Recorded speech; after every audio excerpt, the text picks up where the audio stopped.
116 15వ వచనం చదువుతాం. చదవండి వచనం, చదవండి ఒకసారి. కీర్తన, యెహోవా భక్తుల మరణము ఆయన దృష్టికి ఇలువగలది. చిన్న ప్రార్థన. ప్రభు, ఈ వాక్యం మీరు దీవించి ఆశీర్వదించి నీ బిడ్డతో మాట్లాడండి. నా మాటలు వట్టి మాటలు ప్రభా, అయితే నీ మాటలు జీవనాల మాటలు. మీరు మాట్లాడండి.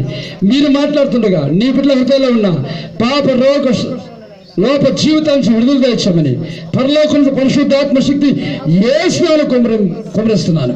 ఈ ప్రార్థన ఘట్టం వలసిన సమస్త దురాత్మంధకార శక్తులను నదులు చేసిన తలలో ఆజ్ఞాపిస్తూ యేసునామములో అడుగుతున్నాను తండ్రి, ఆమేన్.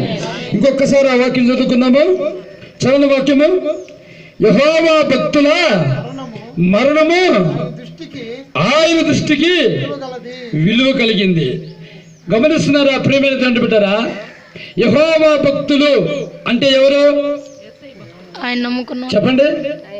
ఆయన నమ్ముకొని బాప్టిజం తీసుకొని బలారం తీసుకుంటూ దేవుని మాట తప్పిపోకుండా దేవుళ్ళో జీవించే వాళ్ళు యెహోవా భక్తులు, దేవుని యొక్క భక్తులు.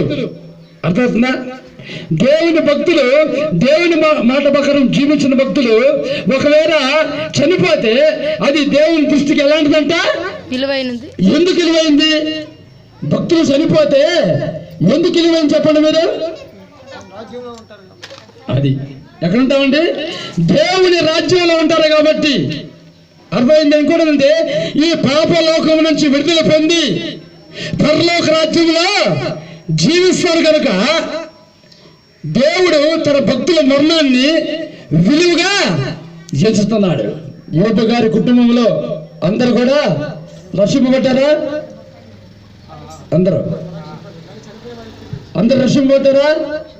చూడండి, అందరూ కూడా రక్షింపబడ్డారు. ఒక విషయం చెప్తాను, మరణాలు 3 ఉన్నాయండి. ఎన్ని మరణాలు అంటే చెప్పండి? మొదటిది ఆత్మ మరణము, రెండవది ఆత్మీయ మరణము, మూడవది శరీర మరణము అంటే భౌతిక మరణము. అర్థమైందా? ఫస్ట్ ఏంటి? ఆత్మ మరణం. ఆత్మ మరణం అంటే ఏం చెప్పండి? ఆత్మ మరణం అంటే ఏం చెప్పండి, చెప్పాలి ఎవరు? ఆత్మ మరణం అంటే నరకంలో పడడం అన్నమాట, రెండవ మరణం. అర్థమైంది మీకు? ఆత్మ మరణం అంటే చెప్పండి, రెండవ మరణం. ఆత్మీయ మరణం అంటే తెలుసా? ఆత్మీయ మరణం అంటే ప్రభువుని నమ్ముకొని ఈ లోకంలో జీవించేది ఆత్మీయ మరణం. ఈ లోకంలో జీవిస్తున్నావు కానీ నీ ఆత్మ మరణించినట్టే, చనిపోయినట్టే. కానీ నువ్వు పైకి మాత్రమేంది దేవుని భక్తుడిగా భక్తురాలుగా నువ్వు చెప్పుకుంటున్నావు కానీ ఈ లోకంలో నువ్వు జీవిస్తున్నావు కనుక అది ఆత్మీయ మరణం వస్తుంది. మూడేంటేంటి? శరీర మరణం అంటే మామూలు మరణం. అర్థంగా? బైబిల్లో చూస్తే ఆదాము పాపం చేసిన తర్వాత ఈ మూడిట్లో ఏ మరణం వచ్చిందని చెప్పండి? పాపం చేసిన తర్వాత ఆదాముకి ఆత్మ మరణం వచ్చిందా, ఆత్మీయ మరణం వచ్చిందా, లేకపోతే భౌతిక మరణం వచ్చిందా? చెప్పండి మీరు, చెప్పండి. వింటున్నారా? వింటావలే. ఆత్మ మరణం. ఇప్పుడు 3 మరణాలు గురించి చెప్పానా? అర్థమైంది మీకు? 3 మరణాలు. అందులో ఆదాము ఆత్మ మరణం అని చెప్తుంది. ఇంకా అది రాంగ్ అన్నమాట. అది ఆత్మీయ మరణం పొందాడు. ఆయన బతికే ఉన్నాడు కానీ ఆయన ఆత్మ మరణించింది. అంటే ఎప్పుడైతే దేవుని ఆజ్ఞ అతిక్రమించాడో ఆత్మ ఏమైంది? మరణించినట్లే. కానీ శరీరగా బతికే ఉన్నాడు. ఆత్మ మరణం అంటే నరకంలో పడటం అనమాట. ఆత్మ మరణం వేరు, ఆత్మీయ మరణం వేరు, భౌతిక మరణం శరీర మరణం వేరు అనమాట.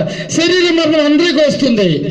ఆత్మీయ మరణం ప్రభువుని నమ్ముకొని లోకంలో జీవించే వరకు వస్తుంది. ఆత్మ మరణము ప్రభువుని నమ్మని వారికి వస్తుంది. హల్లెలూయా, హల్లెలూయా. కనుక ఈ 3 మరణాల నుంచి నువ్వు తప్పించుకోవాలంటే యేసు ప్రభువుని నమ్మాలా. అర్థమవుతుంది నీకు? 2 మరణాలు, సరే 2 మరణాలు నుంచి తప్పి శరీర మరణం అందరికి వస్తుంది, భక్తులకు వస్తుంది. మామూలుగా అందరికి వస్తుంది. కానీ ఆత్మ మరణము, ఆత్మీయ మరణము, ఈ రెండు మరణాలు తప్పించుకోవాలంటే నువ్వేం చేయాలమ్మా? ఈ మధ్యన ఒక సహోదరి వచ్చింది మా చర్చికి. ఆమెకి కాటేదంట, 10 సంవత్సరాల సంతానం లేదు. చెప్పేదేనండి. అయితే ఆమె ఏం చేసిందో తెలుసా? పాట పాడుతూ ఉన్నాను. దేవుడు చెప్పాడు నేను దిగి వస్తా అని చెప్పాడు. పాట పాడేటప్పుడు వచ్చేటప్పుడు నాకు తెలిసిపోద్ది అనమాట. పాట పాడుతున్నావు, ఆరాధన చేస్తున్నావు, ఇంకా వాక్యం చెప్పాలి, ఆరాధన చేస్తూ ఉన్నాము. యేసు ప్రభు తెల్లటి వస్త్రం వేసుకొని నా కుడి పక్కన నిలబడ్డాండి. నేను చెప్పాను యేసు ప్రభు నా కుడి పక్కన నిలబడ్డాడని చెప్పాను. అంతే, వెంటనే ఆ 2 చేతులు చాచాడు అందరి వైపు. నేను చెప్పాను 2 చేతులు చాచాడు ఆయన. ఇదిగో 2 చేతులు చాచాడు ఆయన. హస్తము మీ మీదకి రాబోతుంది, ఎవరైతే పలుకులు ఉన్నారో వాళ్ళ మీదకి రాబోతుంది అని చెప్పాను. వెంటనే ఆ కాటేరు దురాత్మ బట్టి ఆయన మీదకి దేవుని హస్తం వచ్చి నేను చూశానమ్మా. దేవుని హస్తం ఎప్పుడైతే వచ్చిందో వెంటనే పడిపోయింది ఆవిడ. అది వీడియో కూడా తీసాం మేము, వేరే పెద్ద వీడియో తీసినాం. దాన్ని అర్థమవుతుందండి. నేను తీయలేదు కదా, వేరే పెద్ద తీశాడు రెడీగా పెట్టుకొని. అర్థమవుతుందా? వెంటనే అరుస్తూ ఉంది. నేను ఇంకా ఆ దురాత్మ దగ్గర పోలేదు, చేయబెట్టలేదు, ప్రార్థన చేయలేదు. దేవుని హస్తం వచ్చింది. వెంటనే గిలగిల తలుగుతూ భయంకరంగా అరుస్తూ కింద పడిపోయింది. ఆ దయ్యం అంటుంది ఈ ఆత్మ నేను వదిలిపెట్టను, నేను తీసుకెళ్తాను. ఏమంటుందండి అది? ఈ ప్రార్థన తర్వాత వీడియో మీకు చెప్తా. నేను తీసుకెళ్ళిపోతాను, నేను ఏం చేస్తాను? ఆత్మ మరణం చెందిస్తాను. ఏ మరణం అంటమ్మా? నరకంలో పడేస్తాను, నాకు కావాలి నా ఆత్మని అంటుంది. అయితే యేసు ప్రభువుని నమ్ముకున్న వారికి ఆ మరణం లేదు. అర్థమవుతుందా? యేసు ప్రభువుని నమ్ముకున్న వారికి ఆత్మీయ మరణం లేదు, ఆత్మ మరణం లేదు, భౌతిక మరణమే ఉంటుంది. ప్రియమైన సహోదరులారా, నువ్వు ప్రభువుని నమ్ముకున్న తర్వాత 2 మరణాలు తప్పించుకోవాలా?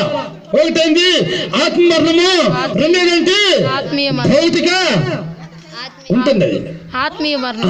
ఓకే, ఆత్మీయ మరణము చెప్పండి. రెండేంటి? ఫస్ట్ ఏంటి?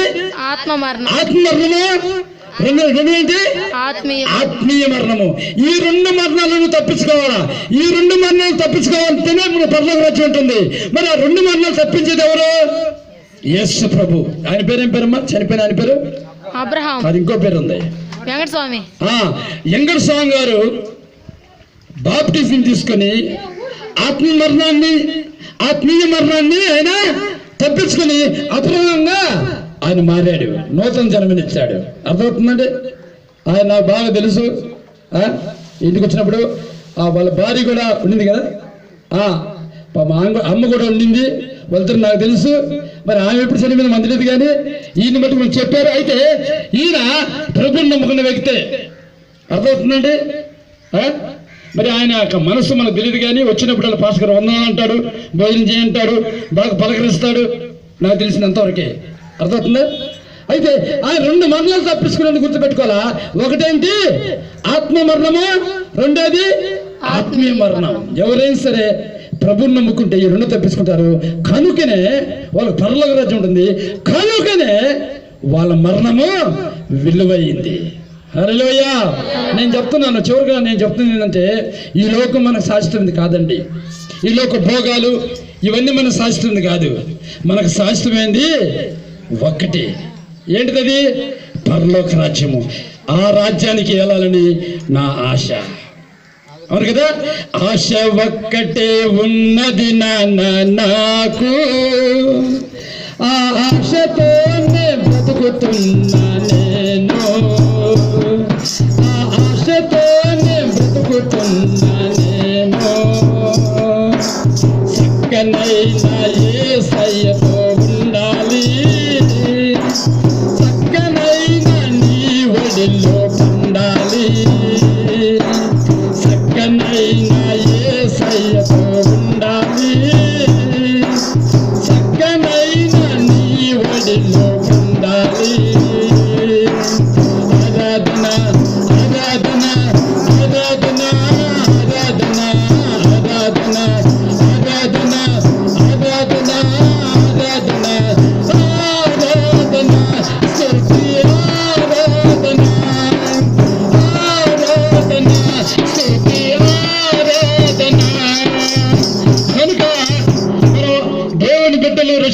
వాళ్ళు దేవుణ్ణి ఆరాధిస్తారు, మహింపరుస్తారు. అటువంటి వారు దేవుని మాట ప్రకారం జీవిస్తారు.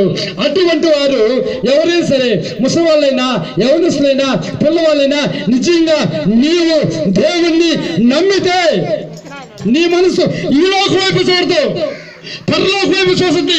అందుకే యేసు అన్నాడు, మీరు పైన వాటిని వెతకండి, కింద వాటిని కాదు.